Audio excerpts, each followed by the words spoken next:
ஓம் சக்தி. குருவடி சரணம், திருவடி சரணம். மா, என் மேக்ஸ் ரீடர் புக்க பாத்தீங்களா என கூக்குரலிட்டாள் சங்கவி. நீ எங்க வச்சியோ அங்கதான் இருக்கும் பாருமா என்றாள் லட்சுமி.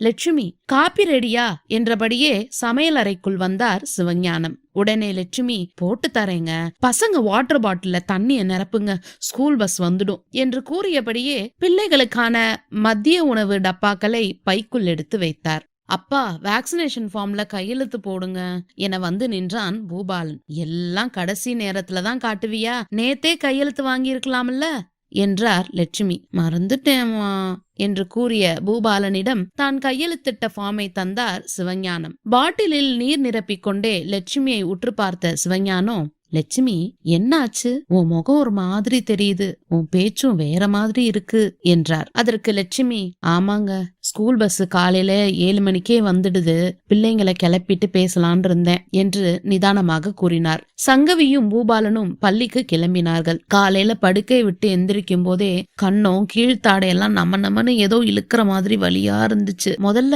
பல்லு வலின்னு தான் நினைச்சேன், ஆனா இப்போதான் தெரியுது, கண்ணு உதடு மூட மாட்டேங்குது, கழுத்து கண்ணம் பல்லு எல்லாம் ரொம்ப வலிக்குதுங்க என பேசிக்கொண்டே தயார் செய்த காஃபியை கணவரிடம் நீட்டினார் லட்சுமி. முதல்ல டாக்டர் கிட்ட போகலாம், நீ சாப்பிட்டு கிளம்புமா, நான் இன்னைக்கு ஆபீஸ்க்கு லீவ் சொல்லிடுறேன் என கூறினார் சிவஞானம். லட்சுமிக்கு உணவு விழுங்குவது கடினமாய் இருந்தது. மருத்துவமனை செல்லும் வழியில் லட்சுமியின் தோழி புவனா, என்ன லட்சுமி இந்த பக்கம், நேத்து கூட நல்லா இருந்தியே, இப்போ உன் முகம் கொஞ்சம் கோணலா தெரியுது, எப்படியாச்சு லட்சுமி என அதிர்ச்சியாக கேட்டார். தெரியல என சைகை செய்தபடி தனது சேலை முந்தானை கொண்டு தலையில் முக்காடு அணிந்தபடி நகர்ந்தார் லட்சுமி.